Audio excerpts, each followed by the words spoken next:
국내 증시 양대지수 출발은 부진했지만 상승으로 마감했습니다. 단기적으로 큰 방향을 만든 재료가 많지 않은 상황인 만큼 종목별 움직임이 지수에 큰 영향을 줬습니다. 특히 코스피 인덱스 차원의 대표 주자인 삼성전자 어제 웃었지만 SK하이닉스는 급락하며 우는 모습이었죠. 장 초반부터 SK하이닉스 주가가 뚝 떨어지면서 투자자들을 당황하게 만들었는데요. SK하이닉스 지금이라도 팔아야 하는 건지 또 반도체주 어느 방향으로 흘러갈지 전 거래를 복귀하면서 오늘 장 투자 포인트 정리하겠습니다. 코스피 0.2% 올라 3,192선이었고 코스닥 0.7% 상승해 818포인트였습니다. 코스피는 상승 종목보다 하락 종목 수가 더 많았는데 삼성전자가 강세를 보이면서 지수의 상승 기여도가 컸습니다. 한편 헬스케어 섹터 강세에 어제는 코스피보다 코스닥 쪽이 선방하는 모습 보였습니다. 유가증권 시장에서 메이저 수급 주체의 쌍끌이 매수세가 나타났습니다. 외국인 500억 원 가까이 순매수했는데 삼성전자는 강하게 사들였고 SK하이닉스는 강하게 팔아내는 종목별로 산방된 포지션을 취했고요. 기관은 1,600억 원 넘는 매수 우위였습니다. 개인 홀로 3,355억 원 팔아냈습니다.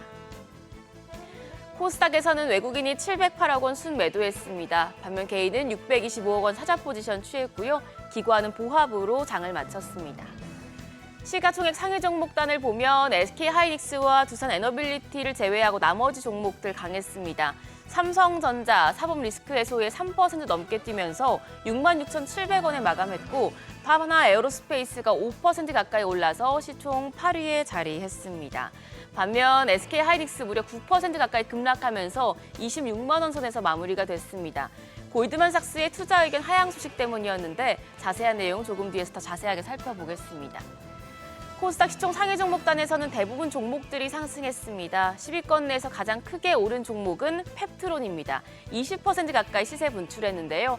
치료제 품목 허가 소식에 힘입어서 연이어서 상승세 만들어냈습니다. 더불어 알테오젠과 HLB, 파마리서치, 리가켄바이오 등 나머지 헬스케어 종목들도 일제히 올랐습니다. 레인보우 로보틱스는 약세였고 휴젤 보합으로 거래 마쳤습니다. 환율은 상승세를 이어갔습니다. 정규장 마감 시간 달러 기준 6원 90전 올라 1,392원 60전에 거래를 마쳤습니다. 파월 연준 의장 해임 논란에 종가 기준으로 환율 지난 5월 19일 이후에 약 2달 만에 가장 높은 수준을 기록했습니다. 이후에는 야간 거래에서 상승폭을 키우면서 1,394원대까지 올랐습니다. 미국 경제 지표들이 호조를 보이자 달러는 강세를 보였지만 환율은 추가 상승에 대한 부담감을 드러내면서 상승폭 줄여냈는데요. NDF에서 새벽 6시 기준으로는 1,392원 60전을 기록했습니다. 오늘 외환시장 보합권에서 출발할 가능성이 높겠습니다. 어제 골드만삭스가 SK하이닉스 주가에 찬물을 끼얹었습니다. 어제 내놓은 보고서에서 SK하이닉스의 투자 의견을 중립으로 하향 조정했죠. 고대역폭 메모리 HBM 가격이 처음으로 10% 떨어질 것이라고 분석하면서 HBM 가격 결정권이 SK하이닉스 같은 제조사에서 엔비디아 등 고객사로 이동할 것이라고 전망했는데요. 엔비디아 HBM 물량의 8, 90%를 싹쓸이하고 있는 SK하이닉스의 독주 체제가 끝날 것이라는 겁니다. 골드만삭스 보고서가 나오고 SK하이닉스 주가가 급락한 상황. 마치 지난해 9월 모건 스탠리가 겨울이 다가온다며 SK하이닉스 목표 주가를 낮추며 투심이 단층 위축됐던 때가 생각나는데요. 그렇다면 지금 SK하이닉스를 매도해야 할까? 증권사별로 의견은 엇갈립니다. 하나투자증권은 반도체 업종에 대한 긍정적인 시각은 유지하지만 단기적으로 HBM 시장 구도가 변화하며 경쟁이 심화할 것이라며 추가 조정 가능성이 높다고 판단했습니다. SK하이닉스 주가를 올해 실적 기준 주가 순자산 비율 1.5배까지 조정될 가능성을 열어둘 필요가 있다고 밝혔습니다.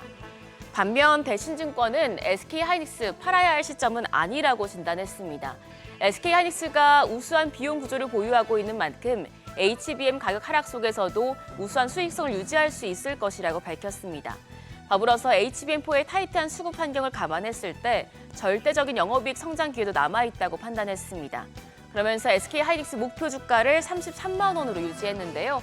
SK하이닉스에 대한 증권가 의견들 투자하실 때 참고하시길 바라고요. 더불어서 오늘은 골드만삭스가 카카오 목표 주가는 상향 조정하고 투자 의견 매수를 제시하는 동시에 네이버는 중립으로 하향 조정했기 때문에 또 이 부분이 시장에 영향을 줄 수도 있겠습니다. 일정입니다. 오늘은 현대건설과 포스코퓨처엠의 2분기 실적이 발표됩니다. 실적에 따라서 주가 변동성 나타날 수 있겠습니다. 어제 시간의 거래에서는 장마 관련주들이 강했습니다. 비가 많이 내리고 있죠. 중대본이 3단계를 가동해서 부처와 유관기관의 비상 대응 태세를 최고 수준으로 상향 조정했다는 소식에 관련주들이 주목받았습니다. 그럼 프리마켓 통해서 개장 분위기 가늠해 보겠습니다. 간밤 뉴욕 증시 미국 소비지표 회복과 주요 기업들의 호실적에 힘입어서 상승 마감했습니다. 국내 증시 일단 프리마켓을 보면 유가증권 시장에서 반도체 투톱 일제히 상승합니다. 삼성전자가 0.3% 오름세로 거래가는 66,900원. SK하이닉스도 프리마켓에선 반등합니다. 1% 가까이 상승하며 27만 2천 원에 거래되고 있습니다. 삼성바이오로직스가 0.93% 오름세, LG에너지솔루션도 0.47% 강세 보여주고 있고요. 반면 KB금융만 약보합권입니다. 거래가 11만 4,700원으로 집계됩니다. 이어서 코스닥 시총 상위 5위권까지 보겠습니다. 여기서도 1, 2위는 상승합니다. 알테오젠이 0.82% 강세로 현재 거래가 49만 2,500원이고요. 에코프로비엠이 1.65% 강세 보여주고 있습니다. 거래가 10만 4,600원. 반면 HLB가 0.19% 약세, 펩트론도 0.35% 내리면서 거래가 28만 3천 원대로 집계되고 있고요. 에코프로도 상승합니다. 1.5% 오르며 4만 7,300원에 거래되고 있습니다. 국내 증시 계속해서 빠른 순환매가 나타나고 있습니다. 이슈가 있는 종목단에서 변화가 크게 나오는 만큼 오늘도 이 부분에 주목하시면서 시장 대응하셔야겠습니다. 지금까지 어제장 오늘장이었습니다.